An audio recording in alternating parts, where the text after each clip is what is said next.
Hello, yes, I'm Peter Sellers, and as you just heard, most of you most likely know me from my work on The Goon Show, the Pink Panther films, or Dr. Strangelove, any number of projects, but tonight I want to talk to you about the real Peter Sellers. Perhaps we'll meet him. But to start that off, I need to be absolutely honest and transparent, which I know is not something you'll come to expect from actors, particularly comedic actors. But I want to begin with a confession. I know I'm dead. You can all relax. I know some of you are thinking, does he know he's dead? I must know he's dead. Look at his worn, pallid face and those dead lizard-like eyes. I would hope to be dead. I assure you, I'm quite well aware of the fact. It came as a shock, I assure you. But nevertheless, let's have that out of the way.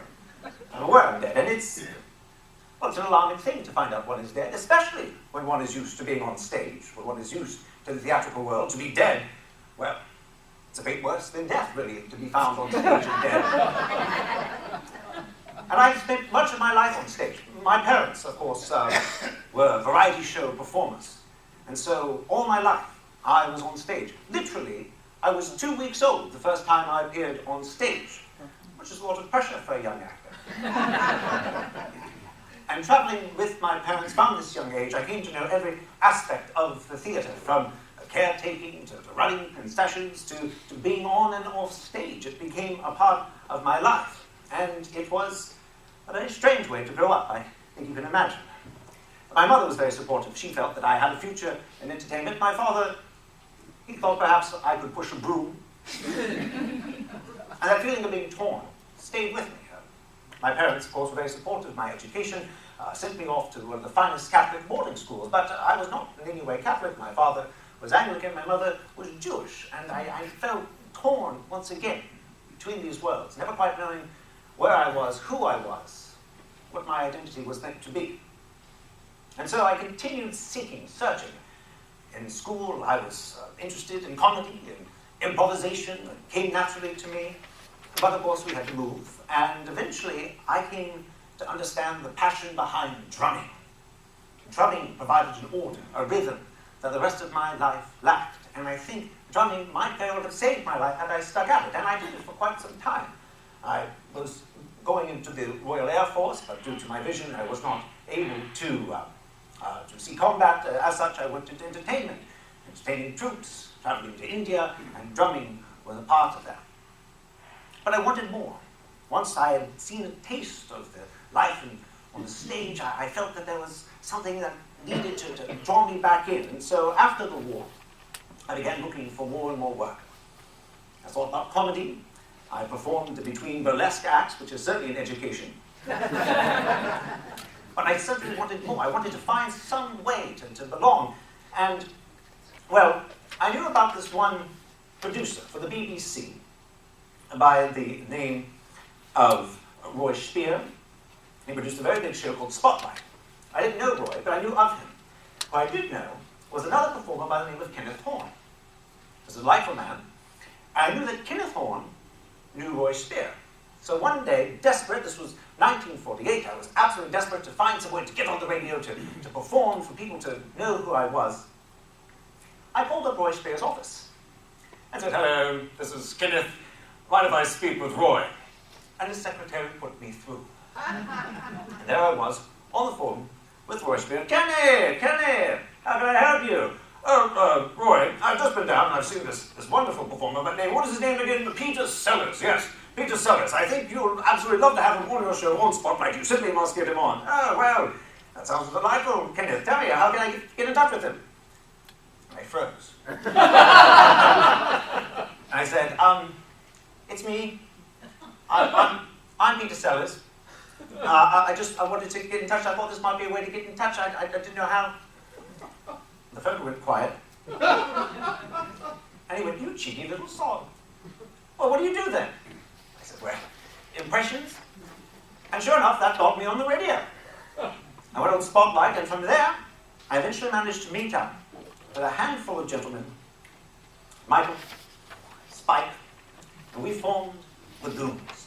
And the Goon Show was one of the highlights of my life. It was around the same time I married my first wife, Anne, and I think truly this was as best as it ever got. We were doing all sorts of characters. We were making fun of the upper crust. We were making fun of the war. We were simply doing all the things we love to do in pubs, making voices. I was having a wonderful time with this blue bottle, just doing what I wanted. And it could have gone on, and it did. We did it for 10 seasons, almost 10 years. I was once again back in service with these magnificent gentlemen who would ever be a part of my life. And it carried me through, and eventually the Goons would have such an enormous impact, not only on my life, but on others. I would later go on to work with Ringo Starr, and he would talk about what the Goons meant to the Beatles.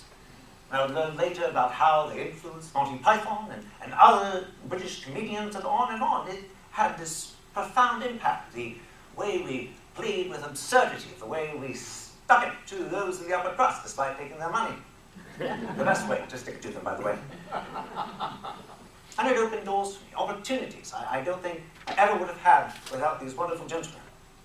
And I was doing a few films, and I was able to put out a few comedy records, when an American by the name of Stanley Kubrick heard of me. He liked my records, he liked my films, and he asked me to be an adaptation of a rather scandalous novel, Lolita. And he brought me on board, and I was going to be Quilty. And Quilty was this rather sort of neurotic guy who got to do all sorts of voices and be all sorts of characters and show up in all sorts of disguises. So it was perfect for me. It was absolutely a dream role. I'd never done anything like that before. I'd never been able to play on the screen all these different parts and be this rather sinister, yet comic, yet manic individual. It truly was the opening of a whole new world to me. And Stanley was one of the greatest directors I could ever work with. We matched on so many levels. We had a love of cars, a love of photography, and we would have a wonderful working relationship from then on out. But of course, it was later, around that time, that of course I would do the Pink Panther films with Blake Edwards. And my father had just passed away, and I left England to go to America, and Blake Edwards had just lost Peter Ustinov, not quite like losing a father, but still pretty devastating. And so he asked me if I would be Inspector Clouseau. And Inspector Clouseau, of course, was this wonderful character.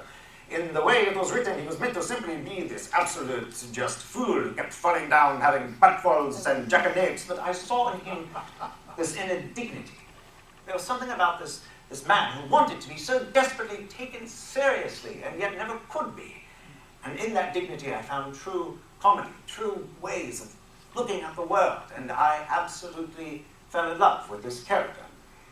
And so, I had this decade, from the Goons to the Pink Panthers, and eventually it would all culminate in Stanley Kubrick bringing me back on board to do Dr. Strangelove. Now, I'm beginning to feel a bit pigeonholed to these characters, these sort of comedic roles, but Dr. Strangelove, when Stanley came to me and said, "Would you like to be in this movie?" I said, "Who do I play?" He said, "All of them." He wanted me to play 4 parts.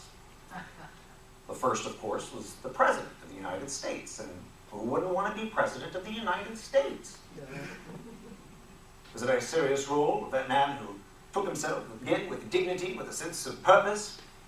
And then, of course, there was Group Captain Lionel Mandrake. Group Captain Lionel Mandrake was the very best that the British officers could ever bring to bear, someone who was face to face with the apocalypse, staring it down with that good old sense of British can-do spirit. And then, of course, there was the titular Dr. Strangelove himself. Of course, we were dealing with the horrors of World War II, the horrors of how we deal with the Nazi menace, and here I had the opportunity to play with these evils. It was an absolute delight. He also wanted me to be the Texan bomber aboard the plane. If you've never seen Dr. Strangelove, it's about the end of the world, and one of the people responsible for ending the world is the bomber captain himself. But that required a Texan accent, and there are certain limits even I recognize. And so luckily that went to Slim Pickens, who I think we all agree looked very good riding a bomb into the apocalypse. So this was a true highlight. The Goon Show, Lolita, Pink Panther, Dr. Strangelove, everything about my life, what most of you know me from. But more was happening than you might realize, because throughout all of this, I was harboring a fascination with the occult, with the paranormal. My good friend Michael Benton, whose parents, while mine were obsessed with the theater, were obsessed with seances, with ghosts, with contacting the other world. And let me tell you, now that I'm on the other side of things, I realize that all of that business is highly overblown. Very disappointing. By the time it took over my life, I was obsessed. I wanted to know everything that could be known about the other world, about amulets, about good luck and good fortune. I collected superstitions like people might collect stamps. I'll be walking around like it's a buffet, saying, oh, afraid of the color green, I'll take a bit of that. Oh, change sharp objects with piggies, that sounds good to me. Walk between nuns, oh, I must have that. It became such an obsession. It took over so much of my life, especially astrology. This idea that the stars would have some say over just who we are and where we're going in our life. And I think this had to do with my fear of being out of control. So much of my life, I had no idea just what I was doing. And I turned to astrology. In particular, I turned to a celebrity astrologist by the name of Maurice Woodruff. Maurice was a charming man who was able to ensorcel me with his predictions, be able to tell me so much about myself through reading of the stars, reading of the charts. And because of this, he was able to advise me in my career. It did not take long for producers to realize I was taking him rather seriously, and so they would go to Maurice and, with check in hand, perhaps suggest to him what the stars had in mind for me. Now, around this time, around 1963-64, Blake Edwards and I, of course, had done the first Pink Panther film, and we were working on other projects that were beginning to have a bit of a falling out. We were beginning to not quite see eye to eye on things, and he was trying to figure out some way to manage this nuisance seller, so it was making all sorts of trouble for him. And he realized that he didn't have to do it directly, but he could go through Maurice Woodruff, my astrologer. And so he had Maurice tell me to be prepared for an encounter with B.E. To his mind, Blake Edwards. And B.E. would change my life. Well, unfortunately for both of them, before I could run in to Blake Edwards, I had a little bit of a run-in with the very charming actress Britt Eklund, a different B.E. And 9 days after meeting her, we were married. So it seemed that the stars had something else entirely in mind. But my relationship with Britt was fraught from the very beginning. I was insecure, jealous. I couldn't understand why this beautiful, statuesque woman would want to have anything to do with someone like me, this old, decrepit man. And this jealousy began to turn my life in dark directions. I began looking for chemical ways to enhance my self-esteem. And it's at this point that I need to make another confession to you all. This is not my first time being dead.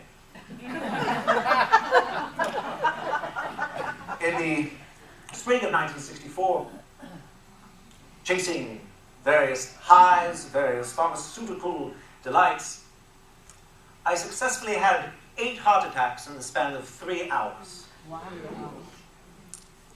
And I was dead for 90 seconds. I was legally dead. And if luck would have it, these new defibrillation machines had been starting to become more advanced, and there were 2 of them, one in London and one in Los Angeles, where I happened to live and was able to be taken to and resuscitated. And I remember it so vividly. I remember being in a field of black and there being this tunnel of light that I was making my way towards, when suddenly a bare hand reached out and grabbed me and seemed to say in its grip, "Not yet. Not yet." And it pulled me back into this life. And I was assured from that moment on that it was not my time, that I still had much life left in me. Indeed, I was convinced that I would not die until the ripe old age of 75. I would come into a bit of a shock when that hit. But from this period onwards, I began to renew my love of film. I began to be in more and more pictures. I was in What to Do, Pussycat, the first work of Woody Allen. I was in the James Bond film, Casino Royale that was meant to be a comedy, although I had other ideas about it. But all this time, my brush with death only managed to make my fascination with the occult, with the paranormal, all the stronger. And indeed, I ran into trouble in James Bond. Orson Welles was going to be appearing in this picture. At first, I was very excited, the opportunity to work with Orson Welles. What they don't tell you about Orson Welles is he's a conjurer, a stage magician. He was able to make keys and coins disappear and all that sort of thing, which perhaps to an everyday person would be a little mind, but to someone who collected superstitions like myself, it was terrifying, this idea of this magician sharing schemes with me, casting spells on me. What might he do? We ran into all sorts of trouble. I refused to appear in scenes with him. And then I fled, which the producers didn't care much for.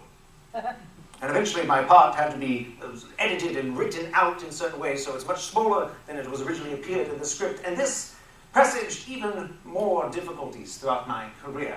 I found it harder to focus. I used my superstitions as a sort of crutch. If I didn't want to do something, well, sorry, I can't be around the color purple. See you later.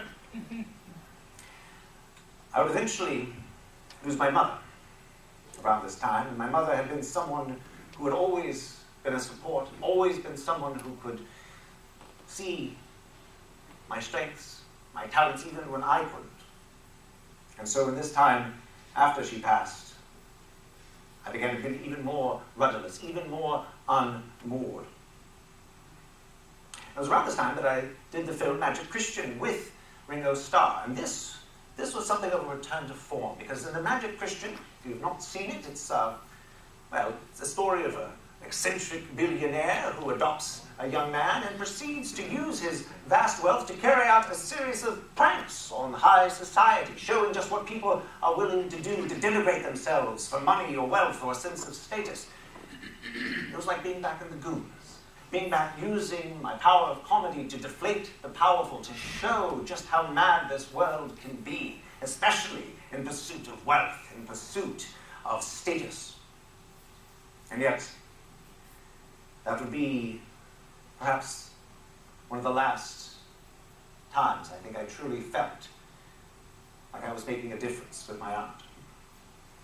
My friend Spike Milligan called the 1970s my years of indifference.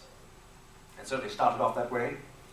Rick Ecken and I parted on ignominious terms. I married my third wife, Miranda. Although that marriage was perhaps hit a little bit of trouble when I proposed and got engaged to Eliza Minnelli while we were both still married to our respective partners. Not the best thing one can do as a spouse. But it was a successful time for me. More and more of the Pink Panther movies were being made, and they were very successful. They made a great deal of money. But it was all being flushed away. I wasn't handling my finances. I was drinking it away. I was using drugs. And eventually, I found that I had to turn to commercial work. The very first time I'd ever have to go on television to advertise failing airlines and banks. I was losing sight of who I was, if I ever truly had that sight. I eventually would divorce Miranda and marry Lynn Frederick, my final wife. A marriage that was even more fraught than the other three. And the final film, I think of any note, right before I died for the second time, was Being There. A film about a simple gardener. A simple gardener who saw the world in simple terms. He saw it in the seasons changing, saw it in growth and harvest. And yet this very simple man was taken very seriously. He was seen as profound by all the people around him. Pondered, should this be our next president even? And I think that's how I was feeling. Like what I was saying in all these films, what I was doing was rather trite, rather simple, rather meaningless, and yet people were ascribing to it. People were coming to see the films. People were coming to see me. There was something about me they wanted, but it didn't feel like me. I felt like this non-entity, this empty suit.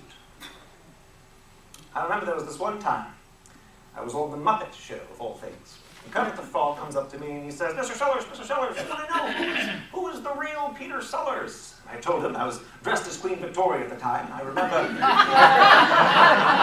you can tell it's Queen Victoria. I had a great red beard, a very tight corset, and Viking helmet. So yes, Queen Victoria.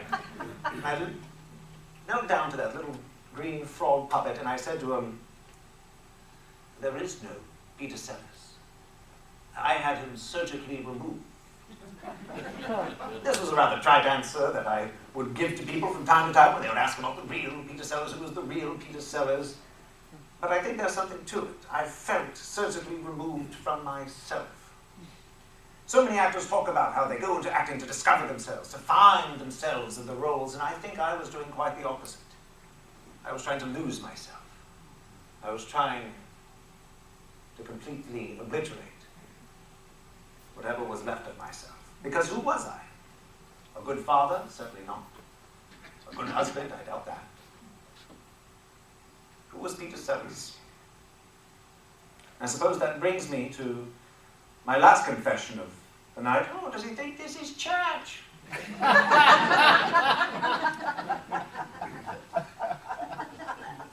I am not Peter Sellers. That's not my real name. I was born and christened Richard Henry Sellers. And Peter Sellers was my older brother, who was born a stillbirth. So if this whole evening has felt like something of a ghost story, well, the truth is, it is. I have spent my entire life haunted. Haunted by a brother I never knew, haunted by a self I never tried to know. And so, if you ever do come across the real Peter Sellers, do let him know I'd like to meet him.